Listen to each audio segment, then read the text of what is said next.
All right. So we have the Four of Pentacles as your underlying energy. We have the Eight of Pentacles underneath that. So, okay. What am I getting from this, right? I'm going to grab my crystals here because they help me concentrate. But the Four of Pentacles and your underlying energy would suggest something that you're holding on to. You put a lot of work into this. Put a lot of work. The Four of Pentacles, without a doubt, understandably so, is holding on to what he's worked so hard on.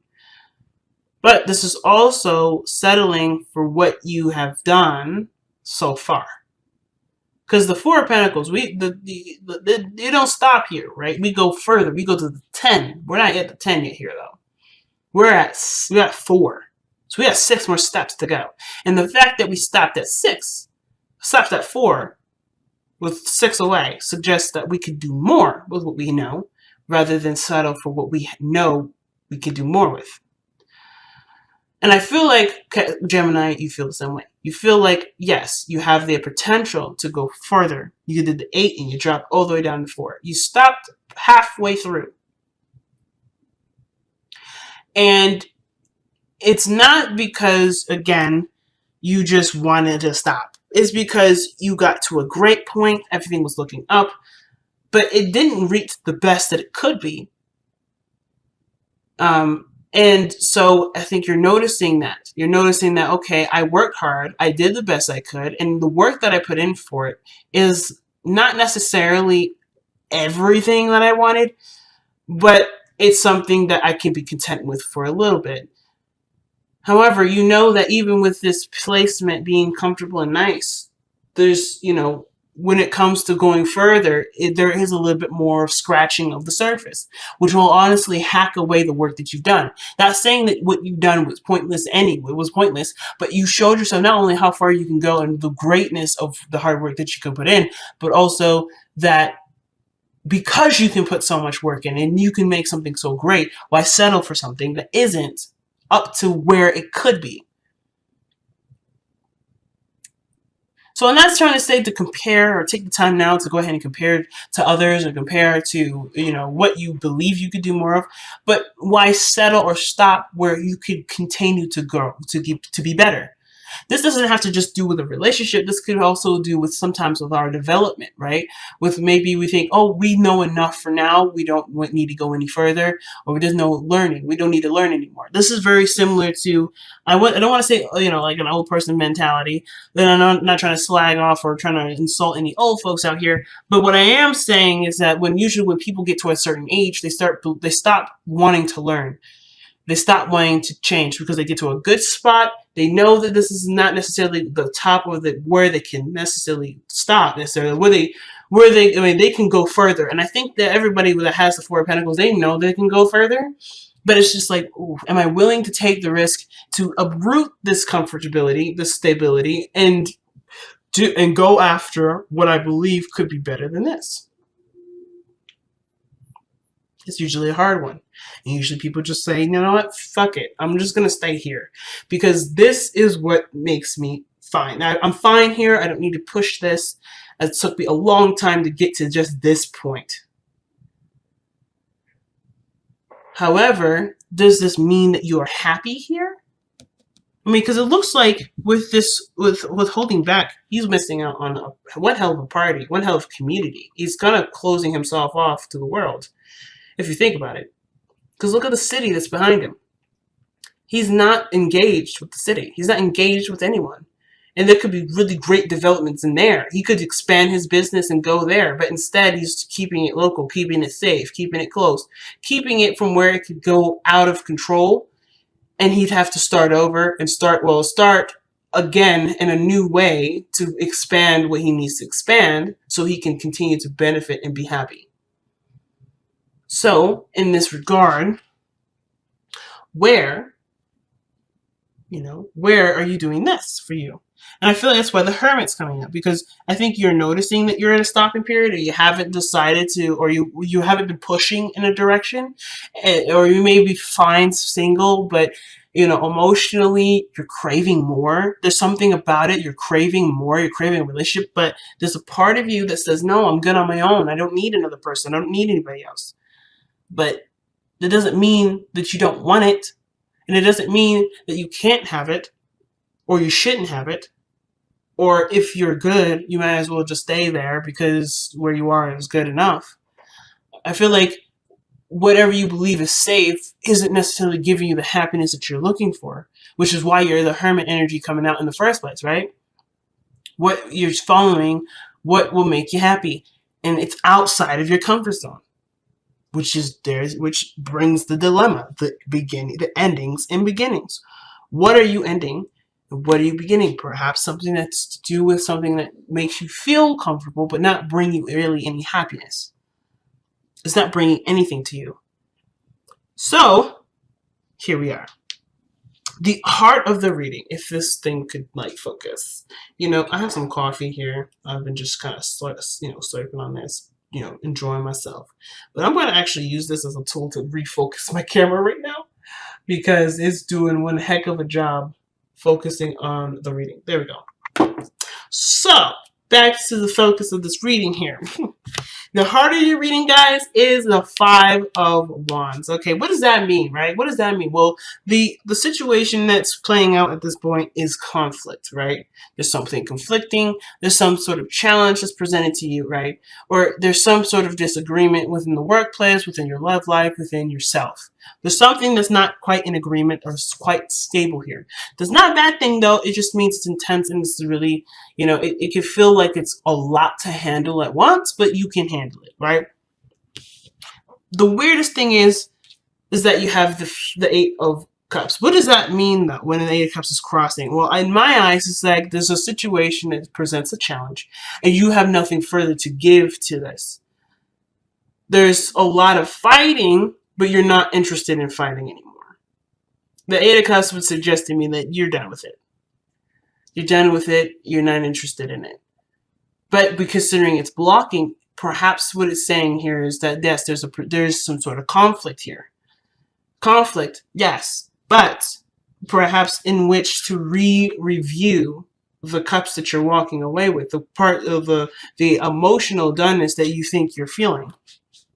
Are you truly emotionally done, or are you just fed up with the constant back and forth, the constant battle of getting to where you want to be? And which is totally understandable too.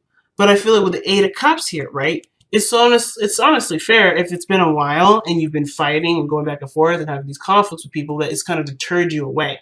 But I feel like even if this is talking about you don't have anything else to give to the arguing or the fighting, I feel like it's like a temporary delay in regards to reviewing what is going on, assessing this based off of what you want. So I don't think necessarily you're done, but I do feel like whatever this was put you off initially. You don't like that part. You don't like this part of the Five of Wands where there may be the dating apps or something like that. Or maybe this is in regards to a project and working with certain coworkers and they're just argumentative, egotistical, and unable to work with. Whatever that is, you are not interested in that aspect. But there are some things or something that is still compelling that still draws you back to it. So there is this yo-yo effect. And that will constantly get you back into that drama or that constant conflict or constant turmoil, because even though you're annoyed with how this is going, I feel like there's something that still brings you back to these cups because there's something still there to look at. I know, totally interesting and weird way of looking at it, but I feel like this is what's happening. For some of you. It could, for some of you, still be that other way, like I said. You guys are just tired of the fighting, tired of the mumbo-jumbo. You're just done with it. So you're no longer interested in going this direction. It may bring to light to you what you don't want, so therefore you can go and find what it is that you want by focusing on what you feel, which very well could be what's going on here too. And I feel like that's very much so tied with the other thing too. You know what you don't want through the arguing, through the conflicts, through the mingling, and now you're going to go for what you want by focusing on what you want, by focusing on how you want to feel. But at the same time, even then, you're still trying to find what do you want to feel. So in the past, you have the hangman. So things have been stagnant in the past. Things haven't been moving in the past necessarily. Like nothing moving in the progression of anything, but they're really just trying to get a better understanding of it. At most, you're trying to see something from a different perspective by not engaging. Right? You're surrendering to the perspective. You're surrendering to what's being presented to you. And instead of reacting to it or being a part of it, you're not engaging in it. You're sitting back and looking at it from a different lens, from a different angle, from a different perspective, so that way you can bring about something within you that will help figure out what you need to understand for yourself. So that totally makes sense here with the hangman. Nothing was progressing here, no relationships, no progression of any sort, but just trying to understand you for who you are based off of whatever you're trying to look at. And you were looking at it from different angles. So there was a lot of patience, a lot of surrendering, a lot of going with the flow, a lot of trusting yourself, a lot of trusting the universe. A lot of trust went into this. And the product of this hangman in the past is bringing the King of Wands. Your energy has gone up. Your focus is all about having more fun or enjoying yourself and being authentic to who you are. I feel like right here you want to express. You want to be more expressive, and you want to indulge into life experiences. But on top of this understanding of yourself, you've gained more confidence in yourself too. You've gained a tremendous amount of confidence. You see yourself with great esteem. However, with the Eight of Cups crossing this, I still feel like with this conflict energy, there is a bit of revision here. There is still an element of revision. But I feel like this is the revision of you leaving behind what you were not satisfied with. And now you're looking at this situation from the perspective of where you weren't satisfied to know exactly what you need to do for yourself to be satisfied. This is the death of what was in the beginning of what is.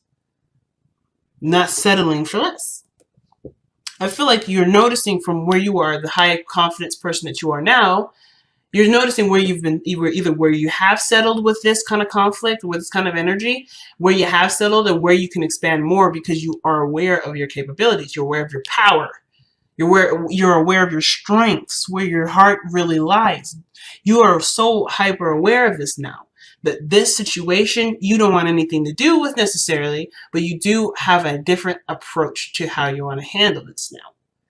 Because there's no way you can give back to this what you used to give back to it, because you're not in that level. You're not in that area now where that makes sense to you to do. It's just boring and it doesn't really give you anything. So it's like going back to that old way of being. Yes, it's a mechanism. Perhaps it's still in you, perhaps. But I still feel like you're not interested in engaging with something that truly doesn't make you feel good. King of Wands only does what makes it feel good. He doesn't do anything otherwise. So what didn't make you feel good? Well, you're about to change that whole process because you've taken the time out to understand, to get out of your own way and see what you need to see with this. And it's usually very hard because Gemini, let's be honest, right? A lot of 90% of the time, you're in your head. You're in your mind. And instead of being in your mind, you let yourself just be. And that gave you the answers. And that's why you're more confident now. Because you know who you are. You know who you want to be or what you want to have now. Because you allowed yourself to not overthink every little action that you did.